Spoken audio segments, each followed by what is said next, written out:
Bonjour et bienvenue dans cette nouvelle vidéo. Aujourd'hui, perdez du poids grâce à votre microbiote.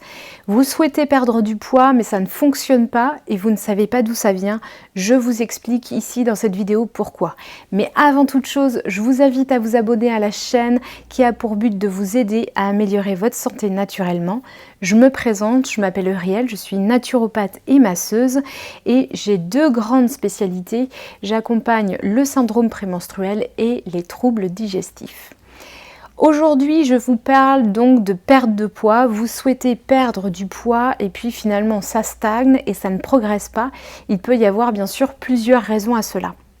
Déjà, l'alimentation, la thyroïde, le stress et le taux de cortisol qui peut être élevé, la résistance à l'insuline, etc., etc. Une autre grande raison, mais qu'on oublie souvent, eh bien, c'est le microbiote. Le microbiote, vous le savez, c'est l'ensemble des bactéries qui sont présentes dans tout le tube digestif, depuis la bouche jusqu'à l'anus et surtout au niveau du côlon.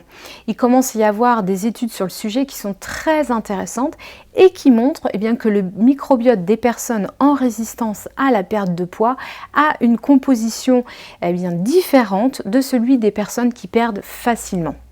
Il y a notamment une étude qui est parue dans le Mayo Clinic Proceedings qui a montré que les personnes en résistance à la perte de poids, donc perdent vraiment pas ou peu, ou en tous les cas elles stagnent à un moment, elles avaient beaucoup plus de bactéries mangeuses de glucides que les autres personnes qui perdaient facilement du poids.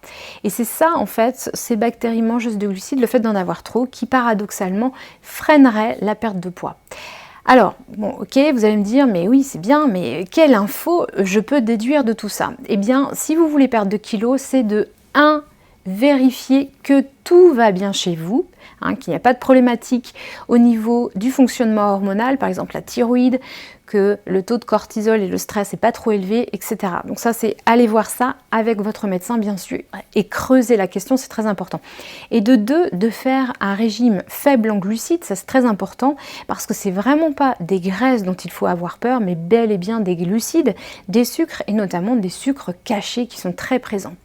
Et de 3, c'est de rééquilibrer votre microbiote. J'en ai déjà beaucoup parlé dans beaucoup de vidéos parce que c'est la base de la santé, de toute la santé. Mais la grosse idée, c'est d'avoir une alimentation riche en fruits, riche en légumes et riche en fibres. Si vous voulez perdre du poids, pensez à votre microbiote. Merci et à bientôt pour une prochaine vidéo.